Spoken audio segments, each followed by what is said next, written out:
కేటీఆర్ తీవ్ర ఆగ్రహం. ప్రగతి భవన్ గరం గరం. గ్రేటర్ ఎన్నికల దెబ్బ ప్రగతి భవన్ ను తాకింది. ఊహించని ఫలితాలు గులాబీ బాస్ ను దీర్ఘాలోచనలో పడేశాయి. ఎక్కడ బెడిసి కొట్టింది అనే పోస్ట్ మార్టం మొదలైంది. ఓ వైపు ఓట్ల లెక్కింపు జరుగుతుండగానే ట్రెండ్స్ చూసి ఇన్ఛార్జీలుగా వ్యవహరించిన మంత్రులతో ఫోన్లోనే మాట్లాడారు. ఎంతో నమ్మకంతో బాధ్యతలు అప్పచెప్తే ఫలితాలు అందుకు భిన్నంగా ఎందుకు వచ్చాయి అంటూ వారిని నిలదీసినట్లు సమాచారం. నెట్టేట మునిగే ఫలితాలకు కారణమేంటో ఆరా తీశారు. డివిజన్ అభ్యర్థులను సైతం గెలిపించుకోలేకపోవడంపై ఒక్కింత ఆగ్రహం వ్యక్తం చేసినట్లు తెలిసింది. కనీసం ఎక్స్ అఫిషియో సభ్యులను కలుపుకున్న మేయర్ను గెలిపించుకోలేకపోతున్నామన్న ఆవేదనను, ఆగ్రహాన్ని ప్రదర్శించినట్లు తెలిసింది. మజ్లిస్ లాంటి పార్టీల మద్దతు లేకుండా మేయర్ సీటు కష్టమేనన్న నిరుత్సాహంతో ఘాటుగానే వారిని మందలించినట్లు తెలిసింది. 100 చోట్ల గెలుపు ఖాయం అని టార్గెట్ ఫిక్స్ చేసుకున్న మంత్రి కేటీఆర్ ను గట్టిగానే ప్రశ్నించినట్లు సమాచారం. మొత్తం మంత్రులందరినీ, జిల్లాలోని ఎమ్మెల్యేలందరినీ హైదరాబాదు రప్పించి బాధ్యతలు అప్పజెప్పి ఇక్కడే 10 రోజుల పాటు మకాం వేసి పరిస్థితిని ప్రత్యక్షంగా పర్యవేక్షించిన ప్రతికూల ఫలితాలు ఎందుకు వచ్చాయి అంటూ నిలదీశారని తెలిసింది. గ్రేటర్ లో సెంచరీ ఖాయం, తిరుగులేని శక్తిగా ఆవిర్భవిస్తాం, మేయర్ స్థానం కోసం ఎవరి సపోర్ట్ అవసరం లేదు అంటూ రకరకాల ప్రగల్భాలు పలికిన నగర ఓటర్లు ఇచ్చిన తీర్పు ఆ పార్టీకి నిరాశే మిగిల్చింది.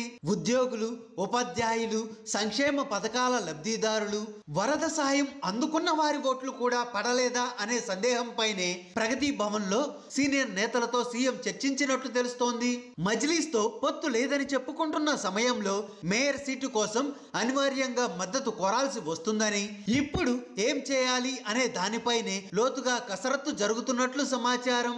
వరద సాయంగా 10,000 రూపాయలను ఇచ్చినా ఎందుకు ఆశించిన ఫలితం రాలేదన్న దానిపై లోతుగానే చర్చ జరిగిందని పార్టీ నేత ఒకరు వివరించారు. డబుల్ బెడ్రూమ్ ఇళ్ల అంశం కూడా బాగా దెబ్బ కొట్టిందనే అభిప్రాయాన్ని కూడా కొంతమంది సీఎం కు వివరించినట్లు తెలిసింది. అయితే వారి అభిప్రాయాలతో ఏకీభవించని సీఎం పరిస్థితిని అనుకూలంగా మలుచుకోవడంలో ఇన్ఛార్జీలంతా విఫలమయ్యారని సూటిగానే చెప్పినట్లు తెలిసింది. మజ్లిస్ తో పొత్తు లేదు అని ఎంత చెప్పినా నగర ఓటర్లలో నమ్మకం కలగలేదని, బీజేపీ ప్రచారం చేసుకున్న సర్జికల్ స్ట్రైక్, హిందూ మతం అంశాలే ప్రజల మైండ్ సెట్ ను మార్చాయి అన్న అభిప్రాయాన్ని సీనియర్ నేతలు కేసీఆర్ కు వివరించినట్లు తెలిసింది. కాంగ్రెస్ ఉనికి ప్రశ్నార్థకం అయినా బీజేపీ నుంచి కొత్త తలనొప్పి, ప్రమాదం ముంచుకు వస్తుంది అన్న అభిప్రాయం ఇప్పుడు పార్టీ శ్రేణులను కలవరానికి గురి చేస్తుంది. జీహెచ్ఎంసీ ఎన్నికలు ఆసక్తికరంగా, ఉత్కంఠ రేకెత్తించే విధంగా జరగడంతో ఓట్ల లెక్కింపు వివరాలను ఉదయం నుంచే ప్రగతి భవన్ లో ఉండి ఓటర్ల ఆలోచనలో వచ్చిన మార్పు, వారి మనసును గెలుచుకోవడంలో జరిగిన లోపాలు తదితరాలపై సీఎం చర్చించినట్లు సమాచారం. దుబ్బాక ఫలితాలే పార్టీ శ్రేణులను ఆందోళనలో పడేయగా ఇప్పుడు జీహెచ్ఎంసీ ఫలితాలు మరింత గందరగోళాన్ని సృష్టించాయి అన్న అభిప్రాయంతో ఉన్నట్లు తెలిసింది. పార్టీలో వివిధ స్థాయిలో ఉన్న నేతలు త్వరలోనే బీజేపీలో చేరే అవకాశం ఉందంటూ వార్తలు వస్తున్న సమయంలోనే జీహెచ్ఎంసీ ఫలితాలు వారి ఆలోచనలపై ఎలాంటి ప్రభావం వేస్తాయో, వారి ప్రయత్నాలను మరింత వేగంగా జరిగేందుకు దోహదపడతాయోననే ఆందోళనతో ఉన్నట్లు తెలిసింది. పార్టీలో అసలేం జరుగుతోంది, ఇంతగా పార్టీ దిగజారిపోయే పరిణామాలు ఎందుకు చోటు చేసుకుంటున్నాయి అంటూ పలువురు మంత్రులతో సీఎం ఆరా తీసినట్లు తెలిసింది.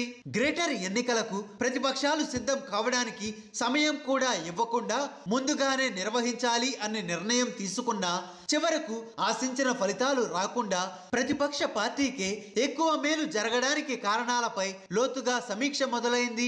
గ్రేటర్ ఓటర్లు టీఆర్ఎస్ ను ఎందుకు తిరస్కరించారు, అసలేం జరిగింది, వరద సాయం పంపిణీ చేసిన అనుకూల పరిస్థితులు ఎందుకు కలిసి రాలేదు, మొత్తం పార్టీ సైన్యాన్ని రంగంలోకి దించినా ఎందుకు ఫలితం లేకపోయింది లాంటి అంశాలపై సీనియర్ నేతలను, మంత్రులను సీఎం చాలా సీరియస్ గానే నిలదీసినట్లు పార్టీ నేతలు గుసగుసలాడుకుంటున్నారు. ఓటర్లను ప్రసన్నం చేసుకోవడానికి చేయాల్సినవన్నీ చేసినా ఎందుకు భిన్నమైన తీర్పు వచ్చిందని, ఆశించిన స్థాయిలో మంత్రులు, ఇన్ఛార్జీలు పనిచేయలేదని చివాట్లు పెట్టినట్లు తెలిసింది. గ్రేటర్ ఎన్నికలను భుజాన వేసుకున్న మంత్రి కేటీఆర్ కు కూడా సీఎం నుంచి ఆగ్రహం తప్పలేదని, సమాధానం ఇచ్చిన సంతృప్తి చెందలేదని తెలిసింది. 100 సీట్లు ఖాయం, సొంత బలంతోనే మేయర్ పదవిని దక్కించుకుంటామని, ఏ పార్టీ మద్దతు అవసరం లేదని గంభీర ప్రకటనలు చేసినా ఇప్పుడు పరిస్థితి మొత్తం చెయ్యి దాటిపోయిందని, పార్టీ శ్రేణులకు మాత్రమే కాక ప్రజలకు ఏం సమాధానం చెప్పాలి అంటూ కేటీఆర్ ను తీవ్రంగానే మందలించినట్లు సమాచారం. మజ్లిస్ ను కాదని ఇంకెక్కడి నుంచి టీఆర్ఎస్ కు మద్దతు లభించే అవకాశమే లేదని, స్వచ్ఛందంగా టీఆర్ఎస్ వైపు వస్తారనే నమ్మకం కూడా లేదని మండిపడినట్లు తెలిసింది. ముందుకు పోలేక వెనక్కి వెళ్లే మార్గం లేక ఇటు జీహెచ్ఎంసీ మేయర్ సీటు విషయంలోనే కాక రానున్న కాలంలో ప్రజల్లో పార్టీ పట్ల నమ్మకం కలిగేలా వ్యవహరించడానికి తీవ్ర స్థాయిలో కసరత్తు చేయాల్సి ఉంటుందని, సీనియర్ నాయకులు మొదలు గ్రామ స్థాయి కార్యకర్త వరకు ప్రత్యేక క్యాంపెయిన్ రూపంలో కార్యాచరణ చేపడితే తప్ప పార్టీకి జరిగిన నష్టాన్ని పూడ్చుకోలేమనే అభిప్రాయానికి వచ్చినట్లు తెలిసింది. హాయ్ ఫ్రెండ్స్, మా టుడే టుమారో యూట్యూబ్ ఛానల్ చూస్తున్నందుకు చాలా థ్యాంక్స్. మరిన్ని లేటెస్ట్ వీడియోస్ కోసం వెంటనే సబ్స్క్రైబ్ చేయండి. అలాగే ఈ బెల్ ని కూడా రింగ్ చేసేయండి. మా నోటిఫికేషన్స్ అన్ని మీ మొబైల్లో వస్తాయి. అలాగే మా వీడియోస్ మీకు నచ్చితే లైక్ చేయండి, షేర్ చేయండి, నచ్చకపోతే కామెంట్ చేయండి.